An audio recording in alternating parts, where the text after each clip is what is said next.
36 questions pour tomber amoureux. C'est ce que nous raconte un article du New York Times qui est sorti il y a quelques années.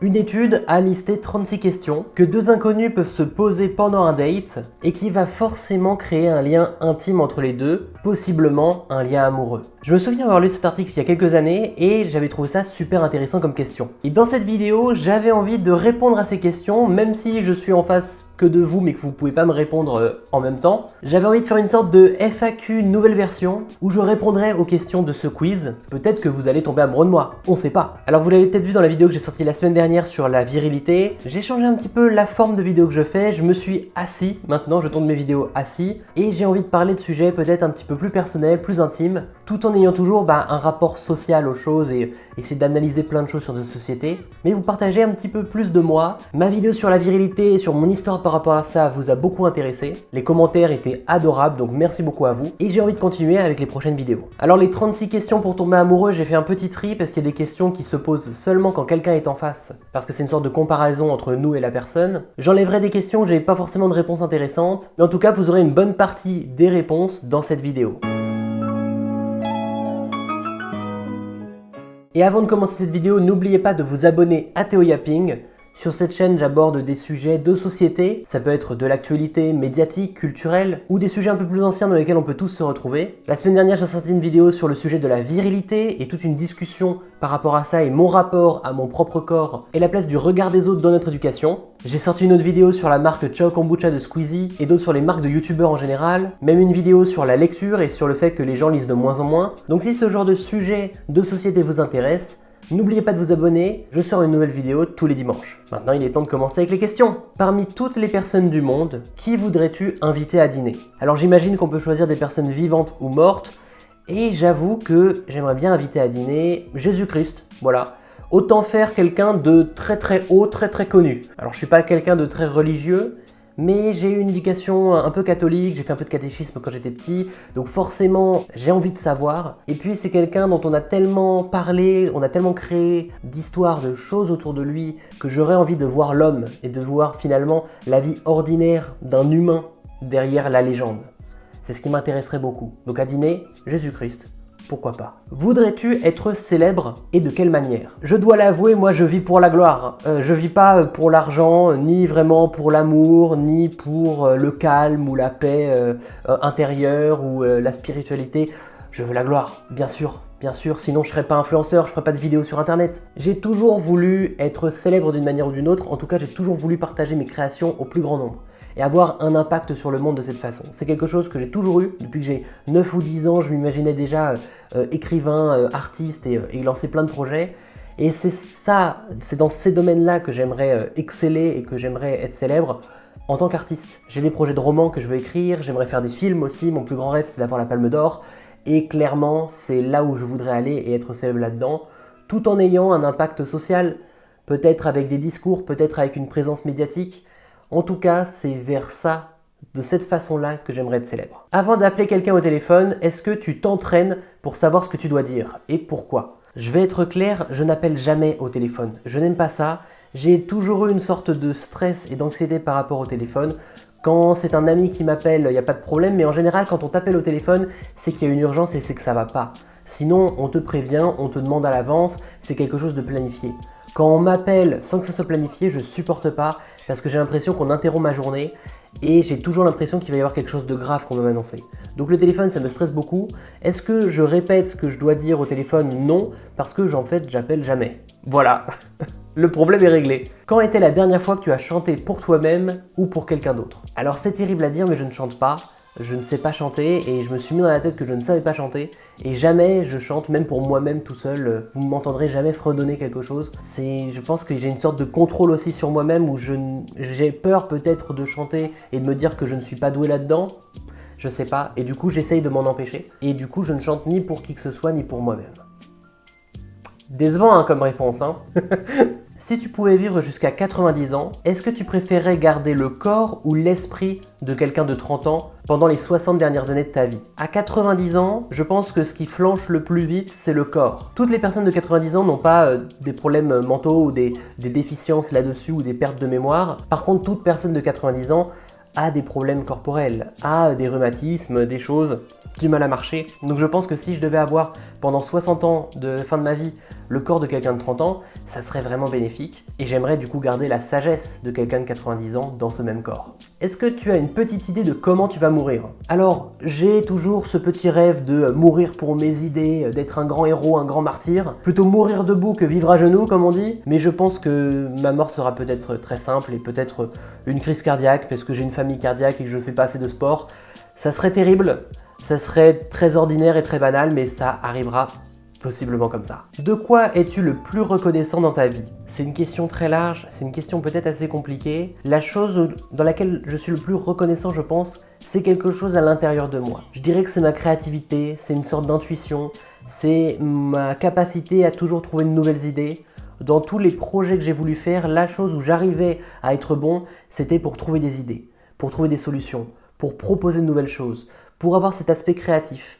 J'ai jamais été quelqu'un de très physique, j'ai jamais été quelqu'un d'extrêmement solaire ou charismatique, mais là où j'ai toujours trouvé un épanouissement, c'était dans la créativité et dans le fait de trouver des idées, de brainstormer, d'aider à trouver des solutions.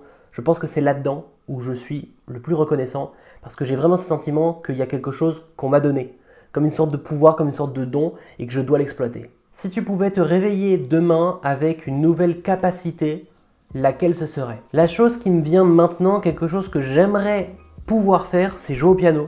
J'ai fait 8 ans de clarinette quand j'étais plus jeune et j'étais plutôt doué. J'ai un peu lâché l'affaire par dégoût finalement du solfège, des cours, une envie de faire autre chose.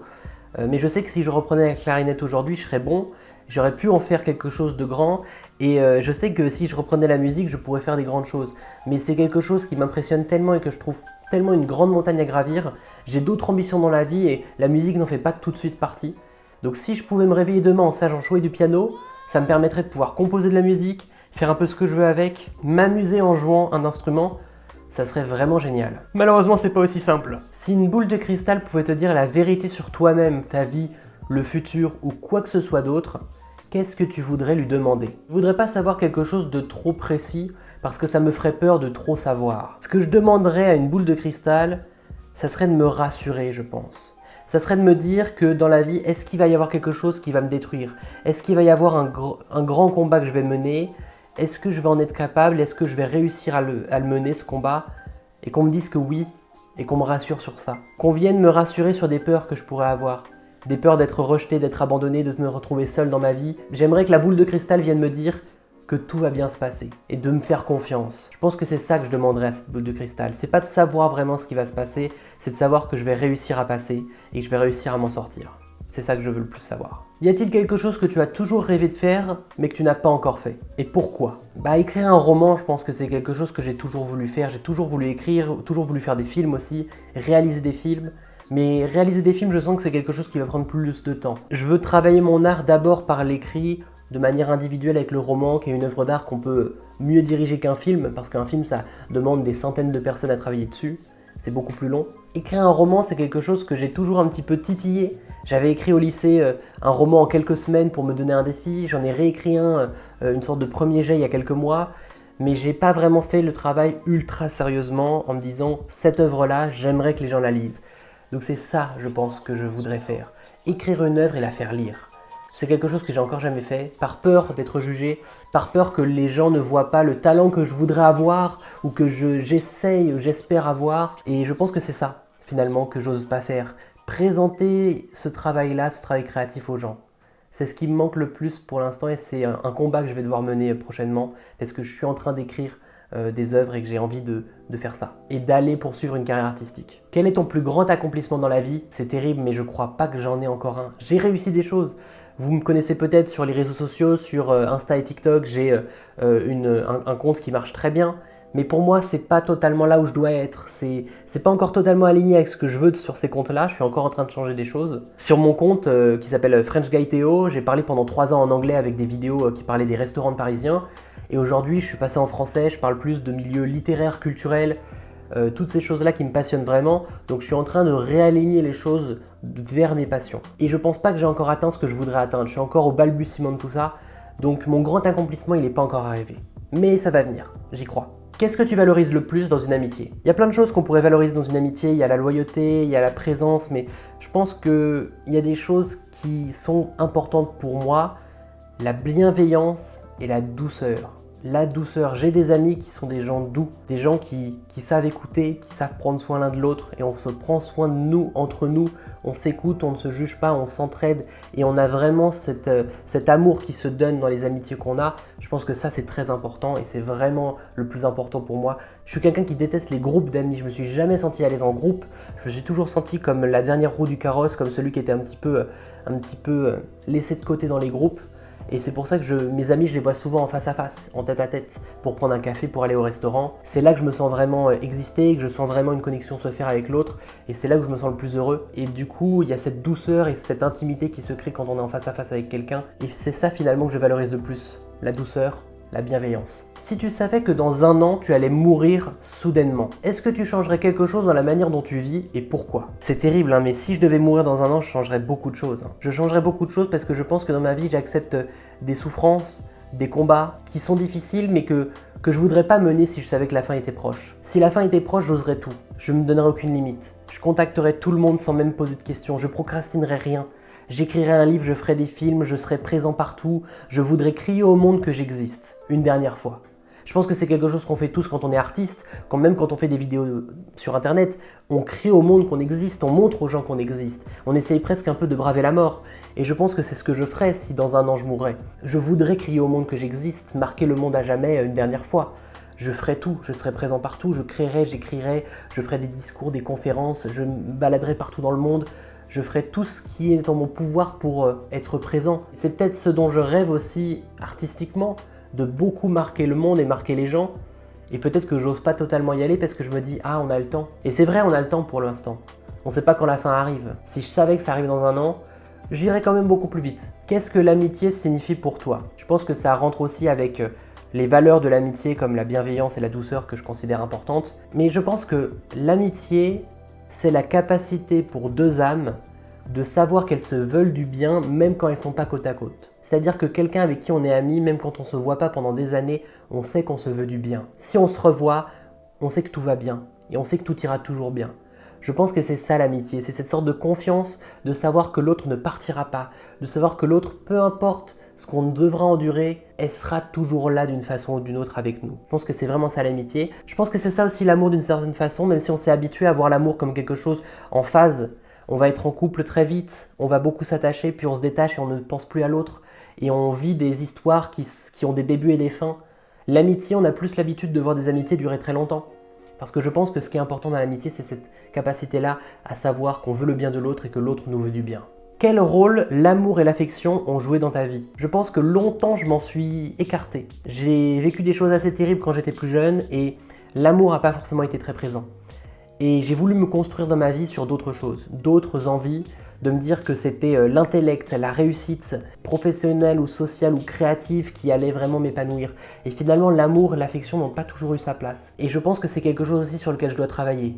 Permettre au monde de venir à moi, ouvrir mon cœur aux gens, même si je donne beaucoup d'affection à mes amis, je suis quand même, je pense, assez en retrait sur ces choses-là, je laisse peut-être peu de gens me donner leur affection, je peux être peut-être assez évitant sur des choses, par peur d'être blessé, et je pense que l'amour et l'affection doivent prendre plus de place dans ma vie qu'elles n'ont prise. Je pense que j'en ai eu longtemps peur et je dois combattre ça, je ne dois plus en avoir peur. À quel point ta famille était proche de toi et chaleureuse? Est-ce que tu as l'impression que ton enfance était plus heureuse que celle des autres? Je n'ai jamais vraiment eu cette nostalgie de l'enfance, je me suis jamais vraiment senti à ma place et senti heureux dans mon enfance. Et tout ce qui m'a ramené dans le monde des adultes était une joie immense par rapport à mon enfance. J'ai aimé vivre seul, j'ai aimé pouvoir payer des impôts et pouvoir gagner de l'argent, j'ai aimé ne plus être étudiant parce que tout ce qui se rapportait à mon enfance d'une manière ou d'une autre devenait une peur quasi épidermique. Je pense qu'on a beaucoup de choses à régler dans ma famille, entre nous tous. On ne s'est pas toujours voulu du bien et je pense qu'il y a encore beaucoup de choses à régler dans ma famille. Comment est ta relation avec ta mère? Ma relation avec ma mère, elle a quand même été assez chaotique à certains moments. On se chamaillait énormément quand j'étais jeune, quand j'étais au lycée. Avant finalement que je devienne adulte, on était toujours en conflit tout le temps. Et pourtant, on se parlait énormément. On a toujours partagé des fascinations communes et des passions communes. même pour l'art, pour la littérature, pour ce genre de choses. Et c'était parfois même des sources de disputes parce qu'on ne s'entendait pas sur nos avis, mais il y a toujours eu du débat et de la discussion et de la vie dans nos discussions avec ma mère. Aujourd'hui, ma relation avec ma mère, elle se passe bien. Ma relation avec ma famille, il n'y a pas de conflit finalement que j'ai avec ma famille, mais peut-être parce que je suis assez détaché d'eux. Je vis seul à Paris, je les vois pas souvent, même s'ils habitent pas si loin de chez moi. On n'a pas trop l'habitude de s'organiser des choses en famille et il y a toujours ce sentiment finalement que les parties de ma vie où j'ai le plus passé de temps avec ma famille, elles sont révolues. C'était quand j'étais enfant et que finalement j'ai l'impression qu'en grandissant, je passerai de moins en moins de temps avec eux. Peut-être que c'est quelque chose de naturel chez la plupart des familles, mais je connais des gens qui sont très attachés à leurs parents, à leur famille, même parfois des familles éloignées et que tout le monde en fait se rassemble et se sent très unis. Et moi, j'ai jamais vraiment ressenti cette chose-là, on n'a jamais vraiment eu ce lien-là. On est plus si proche qu'avant parce qu'on se voit moins. Quand était la dernière fois que tu as pleuré en présence de quelqu'un ou que tu as pleuré tout seul? Pleurer en présence de quelqu'un, ça fait très longtemps je pense, je ne m'en souviens pas précisément comme ça. Parce que je suis quelqu'un qui pleure pas beaucoup. Je peux pleurer facilement devant les films, mais dans la vraie vie finalement, je pense que je me mets une sorte de recul sur mes émotions. J'essaie d'avoir le contrôle dessus, sur la manière de réagir, pour jamais trop réagir, jamais être dans l'agressivité, jamais être dans la colère. Et j'essaye, je pense, d'avoir tellement de recul sur mes émotions que je les vis peut-être pas pleinement. Les pleurs, c'est quelque chose qui m'arrive quasiment jamais. C'est-à-dire que je peux compter les fois où j'ai pleuré dans les dernières années, quoi. C'est arrivé il y a quelques mois quand même, parce qu'il y avait une sorte de trop-plein d'émotions, de choses négatives qui revenaient, de plein de souvenirs mauvais qui revenaient, et de fatigue, et de sentiment d'être au pied du mur et de se dire mais où est-ce que je vais dans ma vie, où est-ce que j'ai envie d'aller, je suis pas là où je veux être, et d'avoir cette sensation de ne pas être totalement aligné avec soi-même. Et là, j'avais pleuré tout seul. Est-ce qu'il y a un sujet, quelque chose, qui serait trop sérieux pour en rire? Je pense qu'on peut rire de tout. Je pense pas qu'il y ait de sujet trop sérieux pour ne pas pouvoir faire de blagues dessus. Par contre, je pense que le rire, ça se joue selon les gens avec qui on est. On parle souvent de la phrase de Pierre Desproges, on peut rire de tout mais pas avec tout le monde. Je pense que ça dépend beaucoup des gens avec qui on est, de la situation dans laquelle on est. Il y a des situations où le rire n'a pas sa place, où une certaine blague n'a pas sa place, et elle aurait sa place peut-être ailleurs dans une autre situation. L'humour, c'est une intelligence, et c'est aussi l'intelligence de savoir avec qui rire et comment faire rire les autres. Faire la blague de trop à un endroit qui ne la demandait pas, c'est un manque d'intelligence et c'est un manque d'humour au final. Mais je pense que à la fin, il n'y a aucun sujet qui est trop sérieux pour ne pas en rire. On peut vraiment rire de tout. C'est très humain finalement de rire. On va finir avec une question peut-être un petit peu plus légère. Si ta maison brûlait et que tu avais sauvé tout ce qu'il fallait sauver, les proches, les animaux, et que tu avais le temps d'aller chercher un dernier objet, lequel ce serait? Alors, j'ai pas forcément dans mon appartement là des objets hyper attachants qui ont une grande valeur pour moi, mais si j'étais chez mes parents, un objet que j'irais chercher pour le sauver, ça serait un tome de Geronimo Stilton. Je crois que c'est le tome 30, je vais mettre la couverture juste ici. C'est ce livre-là où tout a commencé pour moi. Quand j'ai eu 6 ans et demi, ma mère, elle nous a amenés au magasin avec mes frères, elle nous a dit « Achetez ce que vous voulez, mais achetez un livre. Vous choisissez le livre que vous voulez, mais vous achetez un livre pour apprendre à lire. » Et j'ai choisi celui-là, par cette envie de me dire ça va m'apprendre à devenir quelqu'un de super, on dirait un guide, on dirait quelque chose qui veut m'apprendre un truc cool. Je savais pas de quoi ça parlait et j'ai été ébloui. Et c'est à partir de ce moment-là que j'ai aimé lire, j'ai aimé les histoires, que j'ai voulu faire de grandes choses dans ma vie, que j'ai voulu avoir plein de vies en même temps. Parce que le personnage de Geronimo Stilton, c'est un personnage qui est à la fois rédacteur d'un journal, mais va sauver des baleines, va combattre des vampires, va vivre des tas d'aventures, résoudre des énigmes, voyager partout dans le monde. Et je pense que c'est ça la personne que je rêvais d'être quand j'étais jeune, de me dire que on pouvait tout faire, on n'avait pas besoin de choisir une seule vie, qu'on était vraiment capable d'accomplir beaucoup de choses et d'avoir plein de vies à la fois. Et je pense que c'est ce livre-là qui m'a donné envie de tout ce que je veux dans ma vie, ça vient de là. C'est la première impulsion, la première étincelle. Et si je devais sauver d'un incendie un objet, ce serait celui-là, pour le souvenir et pour la symbolique. Voilà, c'est la fin de ce quiz, cette sorte de FAQ. J'ai pas fait les 36 questions parce qu'il y en a où il fallait avoir un partenaire en face pour nous répondre, ou alors c'était des questions où j'avais pas vraiment quelque chose d'intéressant à dire. J'espère que ça vous a plu. J'étais vraiment en mode introspection dans cette vidéo. Donc j'ai à la fois le sentiment d'avoir beaucoup dit de moi et beaucoup trop dit choses sur ma vie, et en même temps de n'avoir rien dit et d'avoir pas assez parlé, de pas avoir assez révélé de choses. Et je sais pas trop quoi penser de cette vidéo. Dites-moi en commentaire si ça vous a plu, si ça a résonné en vous. Et si vous voulez répondre à ces questions en commentaire, n'hésitez pas à aussi faire le quiz et à aussi mettre vos réponses en commentaire. Ça serait super touchant d'entendre les témoignages de chacun. Prenez quelques questions de cette vidéo qui vous ont intéressé et donnez votre propre réponse, ce que vous ressentez là-dedans, ou partagez une de mes réponses qui vous a le plus touché ou plus intéressé. Ça me ferait chaud au cœur de le savoir et de savoir que cette vidéo vous a plu. On se retrouve la semaine prochaine, le dimanche, pour une prochaine vidéo. Allez me follow sur French Guy Théo sur les réseaux sociaux, TikTok, Instagram, parce que c'est là où je suis le plus présent chaque jour. Je partage les meilleurs lieux culturels et littéraires de Paris. On parle art, littérature. Je vous montre des petits cafés sympas, des librairies. Donc si vous voulez voir ça, n'oubliez pas de vous abonner. Voilà, j'espère que cette vidéo vous a plu. Portez-vous bien et à bientôt.